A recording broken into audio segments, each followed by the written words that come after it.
എല്ലാവർക്കും നമസ്കാരം. ഇന്നത്തെ ശുഭചിന്ത: ദേവാലയത്തിൽ പോകുമ്പോൾ മാത്രം പ്രാർത്ഥിക്കുകയും പ്രാർത്ഥിക്കാൻ വേണ്ടി മാത്രം ദേവാലയത്തിൽ പോവുകയും ചെയ്യുന്നു എന്നത് അത്ര വലിയ കാര്യമല്ല. നിശ്ചിത സമയത്ത് സമർപ്പിക്കുന്ന ആവശ്യങ്ങളുടെ പട്ടികയല്ല പ്രാർത്ഥന. അതൊരു ജീവിത മനോഭാവമാണ്. 1 മണിക്കൂർ പ്രാർത്ഥിക്കുകയും ബാക്കി 23 മണിക്കൂർ പ്രതികാരവും പ്രലോഭനവുമായി നടക്കുകയും ചെയ്യുന്നവരുടെ പ്രാർത്ഥന കൊണ്ട് യാതൊരു ഫലവുമില്ല.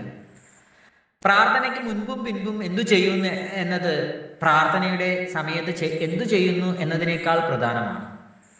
പ്രാർത്ഥിക്കാൻ ഒരു കാരണം ഉണ്ടാകുന്നത് വരെ കാത്തിരിക്കുന്നത് മണ്ടത്തരമാണ്. ഹൃദയം ഒരു ദേവാലയമാകണം. താൻ പോലും അറിയാതെ ചെയ്യുന്ന നന്മകളാണ് യഥാർത്ഥ പ്രാർത്ഥന. മറ്റുള്ളവർക്ക് ഈശ്വരനെ ദർശിക്കാൻ കഴിയുന്ന രീതിയിൽ വിശുദ്ധമായി ജീവിക്കുക എന്നതാണ് നമ്മൾ ഏറ്റെടുക്കേണ്ടത്. എല്ലാവർക്കും നന്മകളുണ്ടാകട്ടെ.